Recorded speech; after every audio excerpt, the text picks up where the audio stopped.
Swastiastu. Om Awigenam Astu Nama Sedam, Om Anubadah Kertamuyantu Wiswata. Semoga pikiran yang baik datang dari segala arah.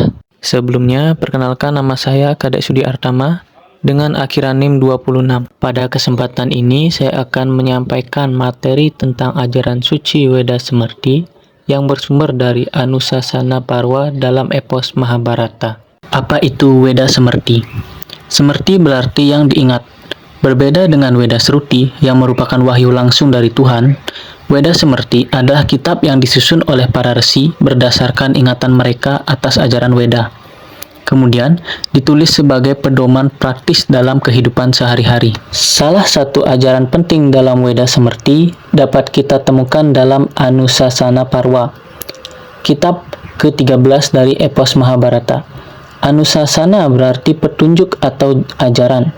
Kitab ini berisi nasihat terakhir Bisma kepada Raja Yudhistira. Setelah perang Bharatayuddha usai, di tengah kondisi terbaring di ranjang panah, Bisma menyampaikan ajaran-ajaran luhur tentang Dharma. Inti dari ajaran Anusasana Parwa yaitu lakukan kewajiban tanpa keterlibatan pada hasil. Kedua, cintailah semua makhluk dengan kasih sayang tanpa pilih kasih. Ketiga, lepaskan ego dan rasa memiliki yang berlebihan. Keempat, terima suka dan duka dengan sikap yang seimbang. Adapun sloka yang relevan dengan ajaran tersebut yaitu Bhagavad Gita Adhyaya 2 sloka 47 yang berbunyi Karmani ewa dikaras tema phalesu kadacana ma karma phala hetur burmati sango stva karmani. Artinya, engkau hanya memiliki hak atas tindakanmu sendiri. Jangan pernah atas buahnya. Janganlah buah tindakan menjadi motivasimu, dan janganlah engkau berpegang pada ketidaktindakan. Sloka ini mengajarkan prinsip fundamental tentang cara manusia seharusnya bertindak di dunia. Pesan utamanya adalah bahwa manusia hanya memiliki kendali penuh atas usaha atau tindakannya sendiri, tetapi tidak pernah memiliki kendali atas hasil dari tindakan tersebut. Hasil ditentukan oleh banyak faktor di luar diri manusia, hukum karma, kehendak Tuhan, kebetulan atau tindakan makhluk lain. Oleh karena itu, sloka ini melarang dua sikap yang keliru. Pertama, bertindak hanya karena menginginkan hasil tertentu. Misalnya, kerja hanya demi pujian, belajar hanya demi nilai bagus.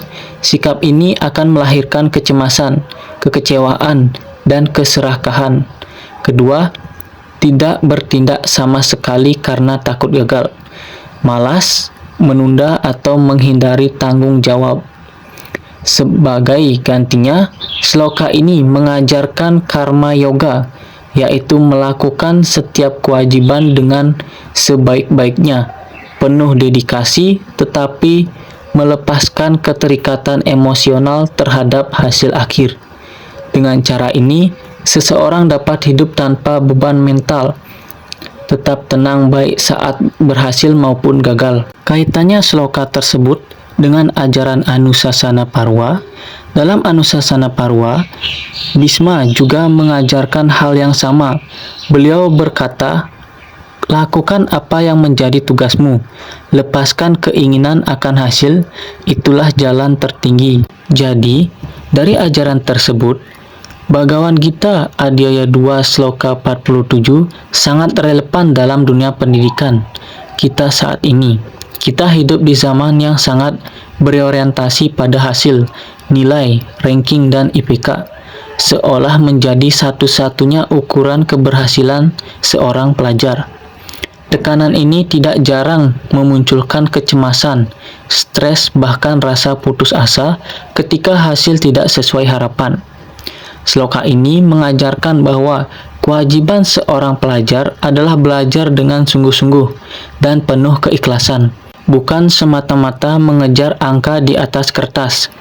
Proses belajar yang tekun dan jujurlah yang sesungguhnya membentuk karakter dan kecerdasan sejati. Sebaliknya, menghindari tanggung jawab seperti menunda tugas atau mencontek, sama buruknya dengan belajar hanya demi nilai semata. Ajaran Bhisma dalam Anushasana Parva pun menguatkan hal ini. Terimalah hasil dengan sikap yang seimbang, tidak perlu sombong ketika berhasil, dan tidak perlu putus asa ketika gagal. Yang terpenting adalah bangkit, merefleksikan diri, dan terus berusaha. Inilah hakikat pendidikan yang sesungguhnya, bukan sekedar mengisi kepala dengan angka, melainkan membentuk manusia yang berkarakter, berintegritas, dan penuh kesadaran. Jadi, teman-teman sekalian yang berbahagia, setelah kita menelaah ajaran Weda Smrti melalui Anushasana Parva dan Bhagavad Gita Adhyaya 2 Sloka 47, dapat kita simpulkan beberapa poin, yaitu Weda Smrti, khususnya Anushasana Parva, adalah warisan kebijaksanaan leluhur yang memuat ajaran Dharma yang abadi dan universal. Kedua, Bhagavad Gita Adhyaya 2 Sloka 47 mengajarkan prinsip karma yoga. Lakukan kewajibanmu dengan sepenuh hati tanpa terikat pada hasil. Inilah jalan yang membebaskan manusia dari penderitaan batin. Kemudian ajaran ini sangat relevan di zaman modern di bidang pendidikan, karir, kehidupan sosial digital, kepemimpinan maupun dalam menghadapi pasang surut kehidupan. Inti dari semua ajaran ini adalah satu, jadilah manusia yang bertindak dengan ketulusan, berkata dengan dedikasi, dan melepaskan ego demi kedamaian sejati. Semoga ajaran ini tidak hanya menjadi pengetahuan yang kita dengar, tetapi benar-benar meresap ke dalam hati dan menjadi pedoman nyata dalam kehidupan kita sehari-hari. Demikianlah materi yang dapat saya sampaikan. Mohon maaf jika ada salah kata atau ucapan. Saya tutup dengan Paramasanti. Om Santi Santi Santi Om.